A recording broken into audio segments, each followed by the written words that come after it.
Hi. Hi friends. Welcome to my channel.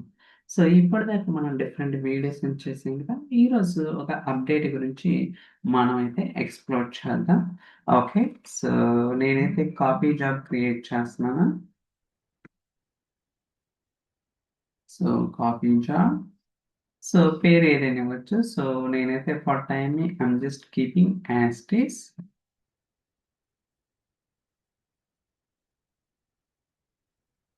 Okay. Load అవుతుంది. So, it's loading on.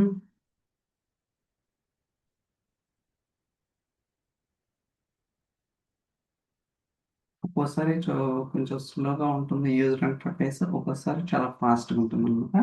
Okay. So, మీరు ఇప్పుడు చూడొచ్చు. So, copy job మనకి different options ఉన్నాయి కదా! Data source, choose data, destination, settings, map destination ఇలా మనకి రకరకాల ఆప్షన్స్ అయితే ఉన్నాయి కదా! ఇప్పుడు నేను సో, లేకౌస్ తీసుకుంటాను. So, fabric LH info. So, ఇక్కడ మనకి టేబుల్స్ అనేది సెలెక్ట్ చేసుకోవచ్చు. ఓకే. ఇదంతా మనకు తెలిసిందే. కానీ లేటెస్ట్ అప్డేట్ ఏంటంటే, మనం క్వెరీస్ గూడా డిఫైన్ చేసుకోవచ్చనమాట. చూడొచ్చు.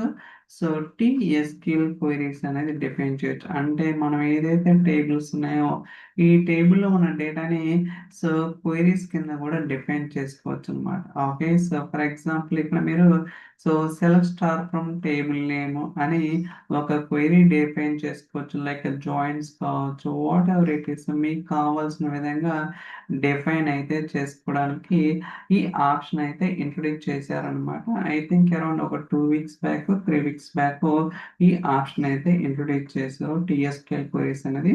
అంటే ఇన్‌స్టెడ్ ఆఫ్ ఫర్ ఎగ్జాంపుల్ ఒక టేబుల్‌లో 10 కాలమ్స్ ఉంటాయండి. మనకి 10 కాలమ్స్ అవసరం లేదు. ఓన్లీ కొన్ని కాలమ్సే కావాలి. లేదా మన డేటాను ఫిల్టర్ చేసుకోవాలి. అలాంటి కేసెస్‌లో మనం ఈ ఎస్‌క్యూఎల్ క్వెరీస్ ఆప్షన్ అయితే ఎంతగానో బెనిఫిట్ అయితే ఉంటుందనమాట. క్వెరీ నేమ్ ఇచ్చుకోవచ్చు. దాని తర్వాత మీకు కావాల్సిన క్వెరీ అనేది డిఫైన్ అయితే చేసుకోవడానికి పాసిబిలిటీ ఉంటుందన్నమాట. ఓకే. సో, ట్రై చేయండి ఈ అప్డేట్. మీకు కూడా ఖచ్చితంగా నచ్చుతుందని నేనైతే అనుకుంటున్నాను. So, I think that's all for this update. So, thank you so much for watching. Will catch next video. By by.